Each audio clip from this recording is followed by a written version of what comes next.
Olá, meu nome é João Paulo Romanelli.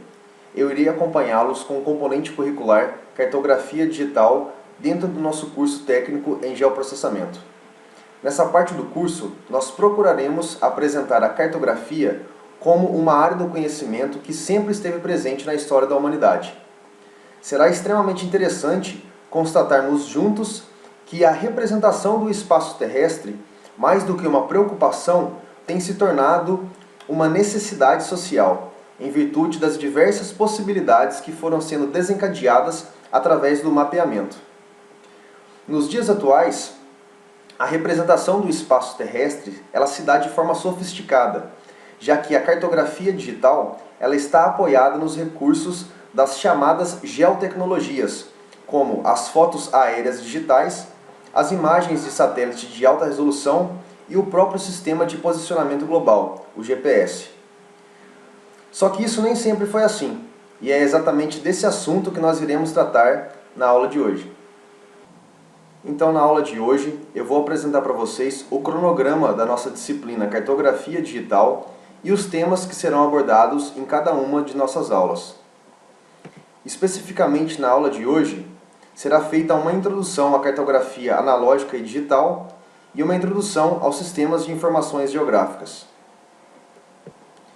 Esse é o nosso cronograma da disciplina. O conteúdo de 60 horas está dividido entre 7 aulas, e esses são os temas abordados em cada uma das nossas aulas. Cada aula é composta, então, por uma videoaula, um conteúdo teórico e uma atividade prática. Nessa videoaula será, então, explicado como abordar o conteúdo teórico e como desenvolver cada atividade prática de cada aula. Os objetivos da aula 1 são: introduzir a disciplina, apresentando a relação entre o processo histórico da cartografia e o desenvolvimento das atividades antrópicas. Apresentar quais são os marcos históricos fundamentais para a sistematização dos conhecimentos cartográficos no Brasil e no mundo.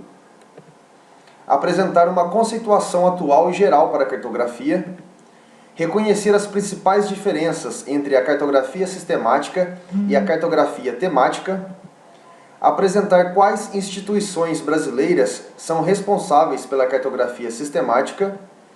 E caracterizar a cartografia temática, apresentando também algumas possibilidades e aplicações dessa cartografia. Então, a partir do material de apoio que se encontra na nossa plataforma, vocês vão poder notar que a história da cartografia se confunde com a própria história da humanidade. Desde a época dos gregos antigos, passando pelo mundo cristão medieval e também no mundo dos árabes, já se fazia então o uso dos mapas. Nesse desenvolvimento histórico, a figura de Mercator ela é extremamente fundamental na representação do mundo tal como o conhecemos, uma vez que ele é o autor da noção da representação cilíndrica na confecção dos mapas. Já no século XX, com o aporte do desenvolvimento científico, a cartografia se institucionalizou. Finalmente, ao final do primeiro capítulo, nós abordamos a cartografia no contexto do Brasil, que nasce desde a chegada dos portugueses e contribui com a demarcação, o estudo e o conhecimento do nosso território, através de instituições civis e militares e, mais tarde, das instituições privadas.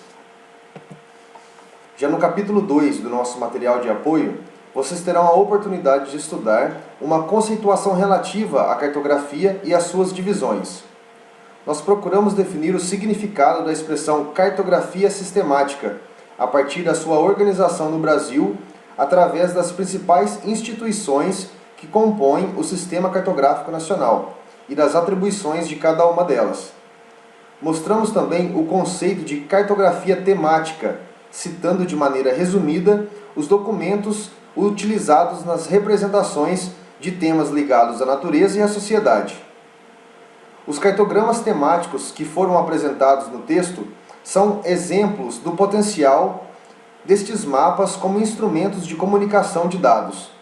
E por último, apresentamos um quadro comparativo entre as características da cartografia sistemática e a cartografia temática.